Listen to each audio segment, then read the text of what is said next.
Oui, bonjour, je suis le docteur Fadel Saïbou et je vais vous parler des complications urologiques des pathologies osseuses.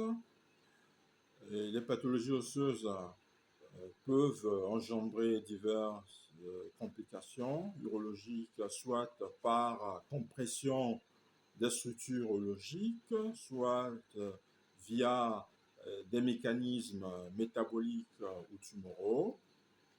Voilà. Pour la compression des voies urinaires par les lésions osseuses, nous avons les métastases osseuses, comme dans le cas des cancers de la prostate, du sein, du poumon ou du rein, avec comme mécanisme les métastases osseuses pelviennes ou rachidiennes, notamment au niveau L1, L4, qui peuvent comprimer l'urtère avec hydronéphrose obstructive dans 15 à 30% des cas de cancer avancé.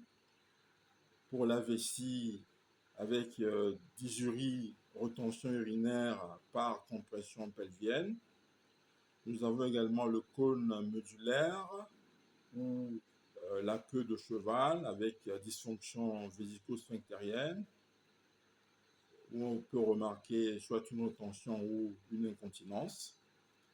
Et nous avons des données récentes, comme une étude de 2023 publiée dans European Urology Oncology, qui montre que 20% des patients avec métastase prostatique développent une obstruction urétérale nécessitant une néphrostomie ou une endoprothèse urétérale. Voilà. Nous avons ensuite la maladie de Paget ou ostéite déformante, avec comme complication une hypertrophie osseuse pelvienne avec compression basse des voies urinaires, créant un syndrome obstructif, des calcifications vésicales secondaires à l'hypercalcémie, voilà, avec une prévalence quand même de moins de 5% des cas symptomatiques, mais décrite dans le Journal of Urology 2022. Voilà. Nous avons également les tumeurs osseuses primitives comme ostéosarcome ou chondrome, avec localisation sacrée et pelvienne et infiltration vésicale ou rectale, fistule vésico-osseuse, avec des cas rapportés dans Urologic Oncology de 2021.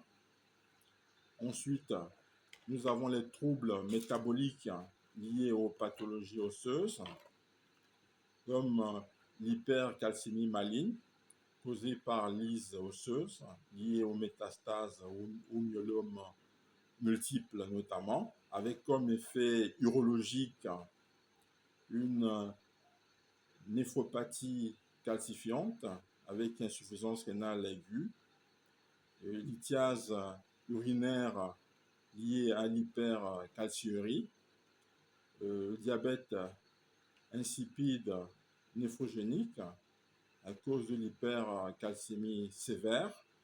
Voilà. Pour la prise en charge, nous avons les bisphosphonates comme zoledronate et denosumab, en référence à l'étude du New England Journal of Medicine 2023.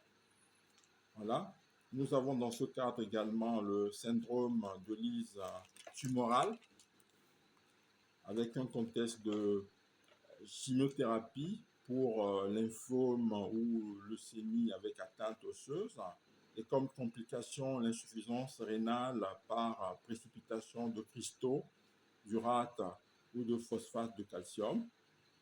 Voilà. Nous avons ensuite les complications post-radiothérapie osseuse, comme la fibrose retropéritonéale après irradiation lombaire et pelvienne, avec sténose urétérale, la cystite radique, si irradiation pelvienne, avec hématurie, contracture vésicale notamment, Nous avons également les atteintes neurologiques d'origine rachidienne, comme les fractures vertébrales, qui peuvent être liées à des situations comme l'ostéoporose ou les métastases, voilà, avec compression médulaire, pouvant déboucher sur une vessie neurogène, caractérisée soit par une hypocontractilité ou une hyperactivité trusurienne. Voilà, et selon les données, nous avons 10% des fractures niveau T12 L2 qui entraînent des symptômes urologiques selon Spin Journal 2022. Voilà, nous avons également le myélome multiple avec l'amylose AL et l'infiltration vésicale ou rénale, même si rare, mais décrite. Nous avons également les pathologies congénitales avec la dysplasie fibreuse qui peut créer une compression urétérale si atteinte pelvienne avec des cas cliniques dans Pediatric Urology 2023. Nous avons également dans ce cadre l'ostéogenèse imparfaite qui peut provoquer des lithiases urinaires à cause de l'hypercalciurie fréquente. Pour la prise en charge, le diagnostic, nous avons l'imagerie, TDM abdominopelvien avec reconstruction 3D pour évaluer les compressions. Nous avons le bilan métabolique avec calcémie, calciurie, fonction rénale. On a recours également aux explorations urodynamiques si suspicion de vessie neurogène. Pour les traitements, nous avons la désobstruction, soit par endoprothèse urétérale ou néphrostomie.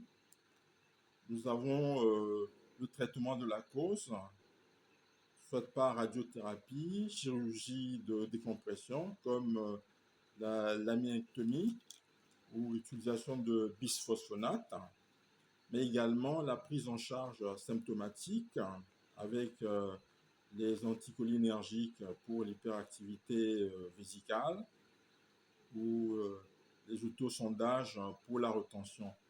Je vous remercie.